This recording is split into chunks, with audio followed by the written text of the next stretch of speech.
Boundaries and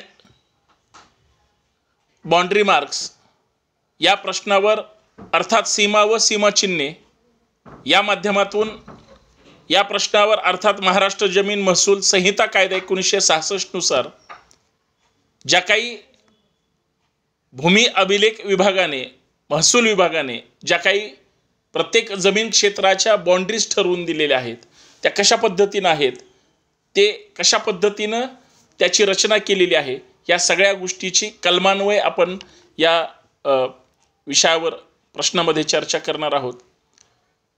सीमा अर्थात boundaries हा पहिला मुद्दा घेऊन आपण चर्चा करूया। कलम 133 महाराष्ट्र जमीन महसूल संहिता 1966 नुसार प्रत्येक गावातील व संरक्षण क्षेत्रातील प्रत्येक जमिनीची सीमा ही निश्चित केलेली असते।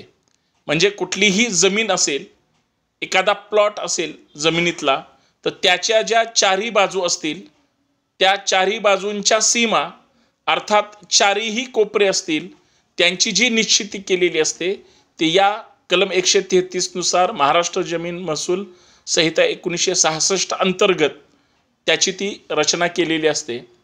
जमिनीच्या हद्दी गाव नकाशामध्ये अर्थात जो विलेज मॅप असतो त्याच्या फेरफार नोंदवहीत संपूर्ण रेकॉर्ड ऑफ राईट्स नुसार त्या सगळ्या सीमा ह्या दाखवलेल्या असतात। तुम्ही जर कुठल्याही जमिनीचा फेरफार काढला तर त्या जमिनीची एकूण क्षेत्रफळ आणि त्याची रचना याची सविस्तर माहिती त्या फेरफारमध्ये दिलेली असते। ही सीमा कायम राहण्यासाठी वेळोवेळी तशी तपासणी केली जाते। जी मोजणी अधिकारी असतात त्यांच्या माध्यमातून तुम्ही त्या रचना जर म्हणजे त्या बाउंड्रीज जरी पुसट झाल्या तरी ते बदलण्याचा किंवा त्या निश्चित करण्याचा अधिकार आहे। याचा उद्देश काय? सीमा निश्चित करण्याचा उद्देश हा आहे की जो फार गावखेड्यापासून सगळीकडे महत्त्वाचा आहे तो म्हणजे शेतकऱ्यांमधील वाद टाळणे।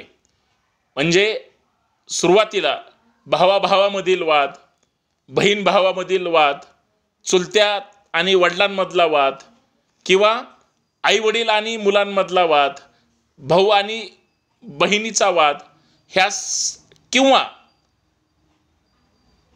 भावकीचा वाद हा सगळा त्या सीमावादाशी निगडीत असतो। म्हणून शेतकऱ्यांमधील वाद टाळण्यासाठी या संहितेचा या कलमांचा फार महत्त्वाचा वाटा त्याच्यामध्ये आहे। दुसरं म्हणजे त्या शेतकऱ्यांमधील त्या जमिनीचा मोजणी आणि नकाशे हे अचूक ठरवण्यासाठी सुद्धा या महाराष्ट्र जमीन महसूल संहिता कायदा 1966चा प्रचंड महत्त्वाचा उपयोग त्या ठिकाणी होतो। या सगळ्या ह्याच्यामध्ये महसूल नोंदणी आणि विश्वासार्हता ही चांगल्या पद्धतीनं ठेवली जाते आणि ठरवण्यासाठी या महाराष्ट्र जमीन महसूल कायद्याचा प्रचंड महत्त्वाच्या प्रमाणामध्ये उपयोग सुद्धा होतो। या प्रश्नांमधला दुसरा महत्त्वाचा प्रश्न आहे, मगाचा मुद्दा होता पहिला तो सीमा बाउंड्रीज आणि हा दुसरा मुद्दा आहे सीमा चिन्ह बाउंड्रीज मार्क्स। आपण एखाद्या प्लॉटिंगच्या जर क्षेत्रामध्ये गेलो तर पांढरे जे दगड त्या ठिकाणी पॉइंट करून रोवलेले असतात ती त्या बाउंड्रीजची ती सीमा मार्क्स असतात अर्थात सीमा चिन्ह असतात, बाउंड्रीज मार्क्स असतात। कलम 135 महाराष्ट्र जमीन महसूल संहिता 1966 नुसार सीमा चिन्ह म्हणजे जमिनीची हद्द दाखवण्याच्या त्या खुणा असतात। म्हणजे चार जी कोपरे असतात ती त्या जमिनीची ही हद्द दर्शवतात। याच क्षेत्राच्या आतमध्ये तुमची जमीन आहे वगैरे वगैरे अशा अर्थाने त्या ठिकाणी ते केलेले असतात। आता ही सीमा चिन्ह कोणती असतात? मी आत्ताच बोलल्याप्रमाणे दगडी खांब असतात, झाड असतं, कुंपण असतं, भिंत असते, खड्डा किंवा ज्याला बांध सुद्धा म्हणतात जो सामायिक सुद्धा असतो। या अर्थानं त्या सीमा चिन्हाचा उल्लेख किंवा त्या सीमा चिन्हांची गरज किंवा त्या सीमा चिन्हांची रचना, जी बाँड्रीज मार्क्स असतात त्यांची ती रचना असते. आता या सीमाचिन्हांचा उपयोग काय, हे कशासाठी सीमाचिन्ह असतात? तर जमिनीचा तुकडा हा कुठून कुठपर्यंत आहे त्याचं एकंदरीत दिशा दर्शवण्यासाठी या सीमाचिन्हांचा उपयोग होतो आणि ते पॉइंट आउट होण्यासाठी, ते दाखवण्यासाठी त्याचा त्या ठिकाणी उपयोग होतो. आता तो उपयोग कशासाठी होतो? तर वाद टाळण्यासाठी. म्हणजे सीमावाद जो असतो, समजा दोन भाऊ आहेत, वडिलांनी एका जमिनीचे दोन तुकडे केले, तर एक भाग पहिल्या भावाला आणि एक भाग दुसऱ्या भावाला, यांची जी सीमा निश्चिती केलेली असते आणि त्यांना जो बाँड्रीज आखून दिलेल्या असतात, त्याच्यामुळं त्यांच्यात वाद होत नाहीत, त्यांच्या ते निदर्शनास येतं. जर हळूहळू ती सीमा कमी होत चालली आणि एकाची कमी होत चालली आणि एकाची वाढली, तरच वाद निर्माण होऊ शकतात, अन्यथा वाद होत नाहीत. त्या सीमावाद टाळण्यासाठी या सीमाचिन्हांचा उपयोग होतो. आणि याच्यातला तिसरा महत्त्वाचा जो मुद्दा आहे तो म्हणजे महसूल अधिकाऱ्यांना, अर्थात तलाठी असेल, सर्वेक्षक असेल किंवा तपासणी मोजणी करायला व्यक्ती असेल, त्याला या सीमा आखण्यासाठी, त्याची रचना करण्यासाठी किंवा त्याचा अभ्यास करण्यासाठी त्या सोप्या होतात. आता हे दोन महत्त्वाचे मुद्दे झाले, एक सीमा अर्थात बाँड्रीज आणि दुसरा सीमाचिन्ह अर्थात बाँड्रीज मार्क्स. याच्यातला तिसरा महत्त्वाचा मुद्दा आहे ते म्हणजे सीमाचिन्हे जपण्याची जबाबदारी.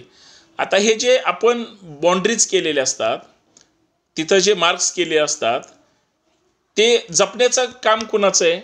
तर शेतकऱ्यांनी स्वतःच्या जमिनीवरील सीमाचिन्ह हे जपून ठेवली पाहिजेत आणि जर ती खराब झाली तर ती वेळोवेळी दुरुस्त करून ठेवणं सुद्धा गरजेचं आहे आणि ते म्हणजे बंधनकारक आहे, त्याचं कंपल्शन आहे, कारण वाद शेवटी त्यांच्यामध्येच होतो.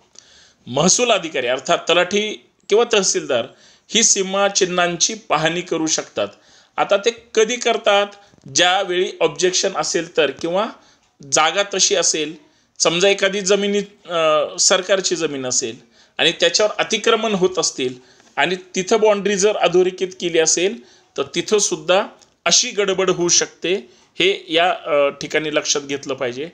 आणि याच्यातला चौथा महत्त्वाचा मुद्दा तो म्हणजे सीमाचिन्ह नष्ट झाल्यास काय. म्हणजे बाँड्रीज जर मार्क्स घालवले, नष्ट केले, बाँड्रीज काढून टाकल्या, तर मग त्याच्यामध्ये काय करावं? तर कलम 136(3) नुसार जर कोणत्याही व्यक्तीने सीमाचिन्ह काढली, नष्ट केली किंवा नुकसान केले तर महसूल अधिकारी त्या व्यक्तीवर दंड ठोठावू शकतात.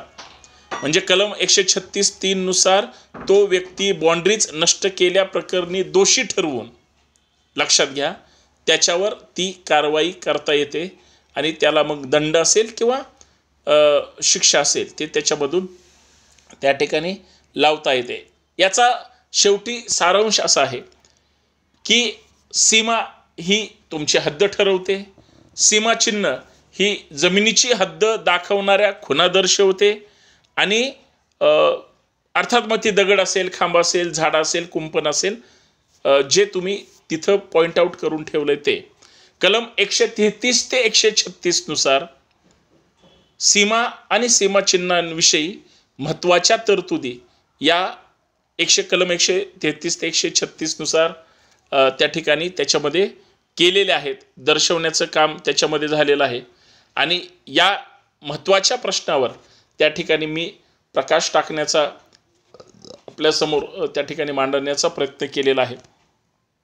आपण नवीन या यूट्यूबवर लॉ संबंधात खास करून जे कायद्याचे विद्यार्थी आहेत, LLB करत असतील किंवा BA LLB करत असतील किंवा ज्यांना कायद्याचं ज्ञान पाहिजे आहे, त्या सगळ्यांनी हे लॉ इन मराठी हे यूट्यूब चॅनल सबस्क्राईब करावं आणि त्या ठिकाणी जोडले जावं आणि चांगली माहिती मिळवावी, एवढीच माफक अपेक्षा.